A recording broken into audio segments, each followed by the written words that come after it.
जय श्री कृष्ण। धारा चैनल पर आप सबका स्वागत है। यदि आप धारा चैनल पर नए हैं तो चैनल को सब्सक्राइब करें और बेल का आइकन प्रेस करें। इससे आपको आने वाली नई ज्ञानवर्धक वीडियो का नोटिफिकेशन मिलता रहेगा। सभी को कार्तिक माह की शुक्ल पक्ष की एकादशी देवउठनी एकादशी की हार्दिक शुभकामनाएं। कार्तिक माह के शुक्ल पक्ष की एकादशी को देवउठनी एकादशी, देवोत्थान एकादशी, देवउठनी ग्यारस, प्रबोधिनी एकादशी आदि नामों से जाना जाता है। इस दिन श्री हरि विष्णु निद्रा से जागते हैं। आइए सुनते हैं श्री हरि विष्णु की कार्तिक माह शुक्ल पक्ष की देवउठनी एकादशी की पौराणिक कथाएं। पौराणिक कथा। एक राजा के राज्य में सभी लोग एकादशी का व्रत रखते थे। प्रजा तथा नौकर चाकरों से लेकर पशुओं तक को एकादशी के लिए अन्न नहीं दिया जाता था। एक दिन किसी दूसरे राज्य का एक व्यक्ति राजा के पास आकर बोला, महाराज कृपा करके मुझे नौकरी पर रख लें। तब राजा ने उसके सामने एक शर्त रखी कि ठीक है रख लेते हैं, किंतु रोज़ तो तुम्हें खाने को सब कुछ मिलेगा, पर एकादशी को अन्न नहीं मिलेगा। उस व्यक्ति ने उस समय हाँ कर ली, पर एकादशी के दिन जब उसे फलाहार का सामान दिया गया तो वह राजा के सामने जाकर गिड़गिड़ाने लगा, महाराज इससे मेरा पेट नहीं भरेगा, मैं भूखा ही मर जाऊंगा, मुझे अन्न दे दो। राजा ने उसे शर्त की बात याद दिलाई, पर वह अन्न छोड़ने को राजी ही नहीं हुआ। तब राजा ने उसे आटा, दाल, चावल आदि दिए। वह नित्य की तरह नदी पर पहुंचा और स्नान कर भोजन पकाने लगा। जब भोजन बन गया तो वह भगवान को बुलाने लगा, आओ भगवान भोजन तैयार है। उसके बुलाने पर पीताम्बर धारण किए भगवान चतुर्भुज रूप में आ पहुँचे और प्रेम से उसके साथ भोजन करने लगे। भोजन आदि करके भगवान अंतर्ध्यान हो गए और वह अपने काम पर चला गया। 15 दिन के बाद फिर से अगली एकादशी को वह राजा से कहने लगा कि महाराज मुझे तो दुगना सामान चाहिए, उस दिन तो मैं भूखा ही रह गया। राजा ने कारण पूछा तो उसने बताया कि हमारे साथ भगवान भी तो खाते हैं, इसीलिए हम दोनों के लिए ये सामान पूरा नहीं होता। यह सुनकर राजा को बड़ा आश्चर्य हुआ। वह बोला, मैं नहीं मान सकता कि भगवान तुम्हारे साथ खाते हैं। मैं तो इतना व्रत रखता हूँ, पूजा करता हूँ, पर भगवान ने मुझे तो कभी दर्शन नहीं दिए। राजा की बात सुनकर वह बोला, महाराज यदि विश्वास ना हो तो साथ चलकर देख लें। राजा एक पेड़ के पीछे छिपकर बैठ गया। उस व्यक्ति ने भोजन बनाया और भगवान को शाम तक पुकारता रहा, परंतु भगवान नहीं आए। अंत में उसने कहा, हे भगवान यदि आप नहीं आए तो मैं नदी में कूदकर प्राण त्याग दूंगा। लेकिन भगवान नहीं आए। तब वह प्राण त्यागने के उद्देश्य से नदी की तरफ बढ़ा। प्राण त्यागने का उसका दृढ़ इरादा जानकर शीघ्र ही भगवान ने प्रकट होकर उसे रोक लिया और साथ बैठकर भोजन करने लगे। खा पीकर वे उसे अपने विमान में बैठाकर अपने धाम में ले गए। ये देखकर राजा ने सोचा कि व्रत उपवास से तब तक कोई फायदा नहीं होता जब तक कि मन शुद्ध ना हो। इससे राजा को ज्ञान मिला। वह भी मन से व्रत उपवास करने लगा और अंत में स्वर्ग को प्राप्त हुआ। जय श्री कृष्ण। देव प्रबोधिनी एकादशी व्रत की एक और कथा है। कथा 2। एक राजा था, उसके राज्य में प्रजा सुखी थी। एकादशी को कोई भी अन्न नहीं बेचता था, सभी फलाहार करते थे। एक बार भगवान ने राजा की परीक्षा लेनी चाहिए। भगवान ने एक सुंदरी का रूप धारण किया और सड़क पर बैठ गए। तभी राजा उधर से निकला और सुंदरी को देखकर चकित रह गया। उसने पूछा, हे सुंदरी तुम कौन हो और इस तरह यहाँ क्यों बैठी हो? तब सुंदर स्त्री बने भगवान बोले, मैं निराश्रिता हूँ, नगर में मेरा कोई जान पहचान वाला नहीं है, किससे सहायता मांगूं? राजा उसके रूप पर मोहित हो गए थे। वह बोला, तुम मेरे महल में चलकर मेरी रानी बनकर रहो। सुंदरी बोली, मैं तुम्हारी बात मानूंगी, पर तुम्हें राज्य का अधिकार मुझे सौंपना होगा। राज्य पर मेरा पूर्ण अधिकार होगा। मैं जो भी बनाऊंगी तुम्हें खाना होगा। राजा उसके रूप पर तो मोहित था, इसलिए उसने उसकी सभी शर्तें स्वीकार कर ली। अगले दिन एकादशी थी। रानी ने हुक्म दिया कि बाजारों में अन्य दिनों की तरह ही अन्न बेचा जाए। उसने घर में मांस मछली आदि पकवाए तथा परोसकर राजा से खाने के लिए कहा। यह देखकर राजा बोला, रानी आज एकादशी है, मैं तो केवल फलाहार ही करूँगा। तब रानी ने शर्त की याद दिलाई और बोली, या तो खाना खाओ, नहीं तो मैं बड़े राजकुमार का सिर काट लूँगी।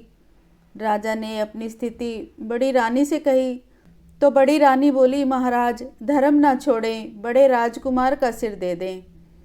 पुत्र तो फिर मिल जाएगा पर धर्म नहीं मिलेगा। इसी दौरान बड़ा राजकुमार खेल कर आ गया। माँ की आंखों में आंसू देखकर वह रोने का कारण पूछने लगा तो माँ ने उसे सारी स्थिति बता दी। तब वह बोला, मैं सिर देने के लिए तैयार हूँ, पिताजी के धर्म की रक्षा होगी, जरूर होगी। राजा दुखी मन से राजकुमार का सिर देने के लिए तैयार हो गया। तो रानी के रूप में भगवान विष्णु ने प्रकट होकर असली बात बताई और बोले, राजन तुम इस कठिन परीक्षा में पास हुए। भगवान ने प्रसन्न मन से राजा से वर मांगने को कहा। तो राजा बोला, आपका दिया सब कुछ है, हमारा उद्धार करें। उसी समय वहाँ एक विमान उतरा। राजा ने अपना राज्य पुत्र को सौंप दिया और विमान में बैठकर परमधाम को चला गया। जय श्री हरि विष्णु, जय श्री हरि विष्णु। देव उठनी एकादशी की एक प्रमुख कथा शंखासुर नामक राक्षस की है। एकादशी की एक अन्य कथा, कथा 3। शंखासुर नामक एक राक्षस था। शंखासुर ने तीनों लोकों में बहुत ही उत्पात मचाया हुआ था। तब सभी देवताओं के आग्रह करने पर भगवान विष्णु ने उस राक्षस से युद्ध किया और यह युद्ध कई वर्षों तक चला। युद्ध में वह असुर मारा गया। इसके बाद भगवान विष्णु विश्राम करने चले गए। कार्तिक शुक्ल एकादशी के दिन भगवान विष्णु की निद्रा टूटी थी और सभी देवताओं ने भगवान विष्णु की पूजा की थी। शिव महापुराण के अनुसार पौराणिक समय में दैत्यों का राजा दंभ हुआ करता था। वह बहुत बड़ा विष्णु भक्त था। कई सालों तक उसके यहाँ संतान नहीं होने के कारण उसने शुक्राचार्य को अपना गुरु बनाकर उनसे श्री कृष्ण मंत्र प्राप्त किया। यह मंत्र प्राप्त करके उसने पुष्कर सरोवर में घोर तपस्या की। भगवान विष्णु उसकी तपस्या से प्रसन्न हुए और उसे संतान प्राप्ति का वरदान दे दिया। भगवान विष्णु के वरदान से राजा दंभ के यहाँ एक पुत्र ने जन्म लिया। इस पुत्र का नाम शंखचूड़ रखा गया। बड़ा होकर शंखचूड़ ने ब्रह्मा जी को प्रसन्न करने के लिए पुष्कर में घोर तपस्या की। उसकी तपस्या से प्रसन्न होकर ब्रह्मा जी ने उसे वरदान मांगने के लिए कहा। तब शंखचूड़ ने वरदान मांगा कि वह हमेशा अजर अमर रहे और कोई भी देवता उसे ना मार पाए। ब्रह्मा जी ने उसे यह वरदान दे दिया और कहा कि वह बद्रीवन जाकर धर्मध्वज की पुत्री तुलसी जो तपस्या कर रही है उससे विवाह कर ले। शंखचूड़ ने वैसा ही किया और तुलसी के साथ विवाह के बाद सुखपूर्वक रहने लगा। उसने अपने बल से देवताओं, असुरों, दानवों, राक्षसों, गंधर्वों, नागों, किन्नरों, मनुष्यों तथा त्रिलोकी के सभी प्राणियों पर विजय प्राप्त कर ली। वह भगवान श्री कृष्ण का परम भक्त था। शंखचूड़ के अत्याचारों से सभी देवता परेशान होकर ब्रह्मा जी के पास गए और ब्रह्मा जी उन्हें भगवान विष्णु के पास ले गए।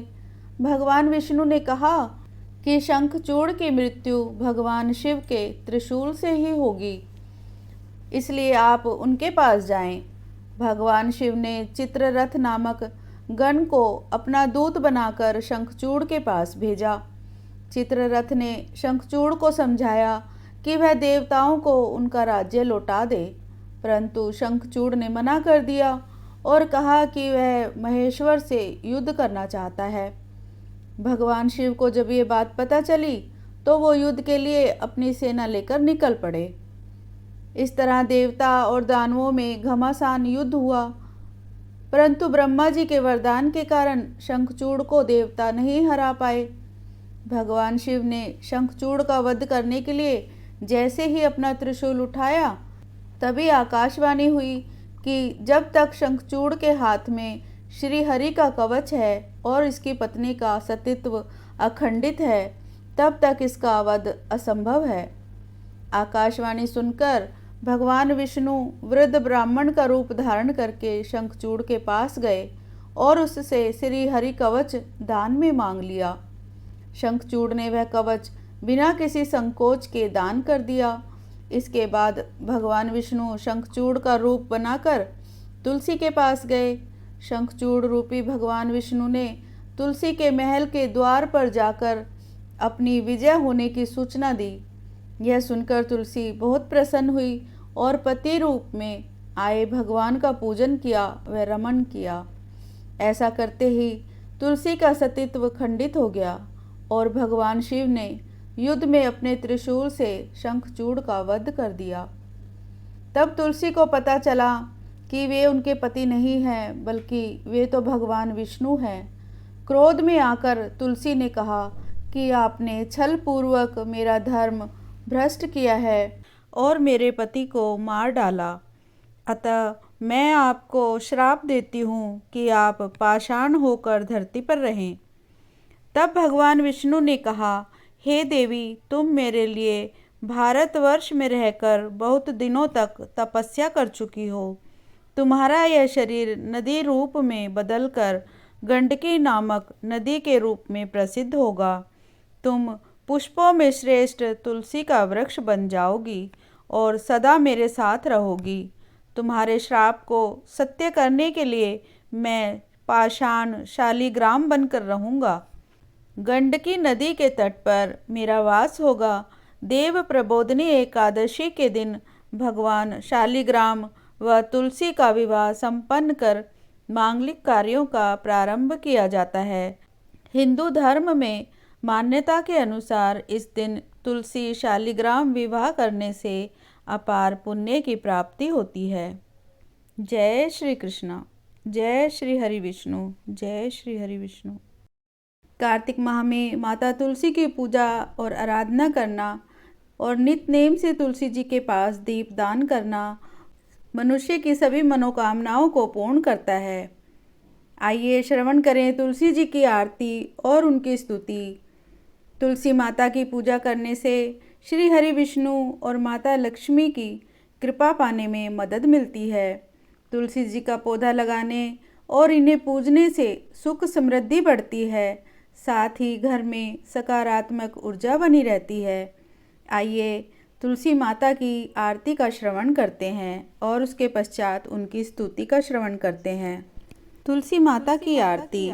जय तुलसी माता मैया, जय तुलसी माता, सब जग की सुखदाता वरदाता। जय तुलसी माता, सब योगों के ऊपर, सब रोगों के ऊपर, रुज से रक्षा करके भव की त्राता। जय जय तुलसी माता, बटु पुत्री है श्यामा, सुरबल्ली है ग्राम्या, विष्णु प्रिय जो तुमको सेवे, सो नर तर जाता। जय जय तुलसी माता, हरि के शीश विराजत, त्रिभुवन से हो वंदित, पतित जनों की तारिणी विख्याता। जय जय तुलसी माता, पतित जनों की तारिणी विख्याता। जय जय तुलसी माता, लेकर जन्म विजन में आई दिव्य भवन में, मानव लोक तुम्ही से सुख संपत्ति पाता। जय जय तुलसी माता, हरि को अति प्यारी, श्याम वरण तुम्हारी, प्रेम अजब है उनका तुमसे कैसा नाता। जय जय तुलसी माता। माँ तुलसी की स्तुति। नमो नमो तुलसी महारानी, नमो नमो हरि की पटरानी। जाको दरस परस अगना से, महिमा वेद पुराण बखानी। शाखा पत्र मंजरी कोमल, श्रीपति चरण कमल लपटानी। धन्य आप ऐसो व्रत कीनो, शालिग्राम के शीश चढ़ानी। 56 भोग धरे हरि आगे, तुलसी बिन प्रभु एक न मानी। जय जय जय तुलसी महारानी। प्रेम प्रीत कर हरि वश कीन्हे, सांवरी सूरत हृदय समानी। मीरा के प्रभु गिरधर नागर, भक्ति दान दीजे महारानी। जय जय जय तुलसी महारानी। नमो नमो तुलसी महारानी, नमो नमो हरि की पटरानी। जय तुलसी महारानी। भगवान हरि विष्णु की आरती। कार्तिक मास में सबसे ज़्यादा की जाने वाली आरती है ओम जय जगदीश हरे। ओम जय जगदीश हरे, स्वामी जय जगदीश हरे। भक्त जनों के संकट क्षण में दूर करे, ओम जय जगदीश हरे। भक्त जनों के संकट, दास जनों के संकट क्षण में दूर करे, ओम जय जगदीश हरे। जो ध्यावे फल पावे, दुख बिन से मन का, स्वामी दुख बिन से मन का। सुख संपत्ति घर आवे, सुख संपत्ति घर आवे, कष्ट मिटे तन का, ओम जय जगदीश हरे। मात पिता तुम मेरे, शरण गहूँ मैं किसकी, स्वामी शरण गहूँ मैं किसकी। तुम बिन और न दूजा, तुम बिन और न दूजा, आस करूँ मैं जिसकी, ओम जय जगदीश हरे। तुम पूर्ण परमात्मा, तुम अंतर्यामी, स्वामी तुम अंतर्यामी। पार ब्रह्म परमेश्वर, पार ब्रह्म परमेश्वर, तुम सबके स्वामी, ओम जय जगदीश हरे। तुम करुणा के सागर, तुम पालन करता, स्वामी तुम पालन करता। मैं मूरख खल कामी, मैं मूरख फल कामी, मैं सेवक तुम स्वामी, कृपा करो भरता, ओम जय जगदीश हरे। तुम हो एक अगोचर, सबके प्राणपति, स्वामी सबके प्राणपति। किस विधि मिलूं दया मैं, किस विधि मिलूं दया मैं, तुमको मैं कुमति, ओम जय जगदीश हरे। दीन बंधु दुख हरता, ठाकुर तुम मेरे, स्वामी रक्षक तुम मेरे। अपने हाथ उठाओ, दया करो शरण लगाओ, अपने शरण लगाओ, द्वार पड़ा तेरे, ओम जय जगदीश हरे। विषय विकार मिटाओ, पाप हरो देवा, स्वामी कष्ट हरो देवा। श्रद्धा भक्ति बढ़ाओ, श्रद्धा भक्ति बढ़ाओ, संतन की सेवा, ओम जय जगदीश हरे। जय जगदीश हरे, स्वामी जय जगदीश हरे। भक्त जनों के संकट, दास जनों के संकट क्षण में दूर करे, ओम जय जगदीश हरे।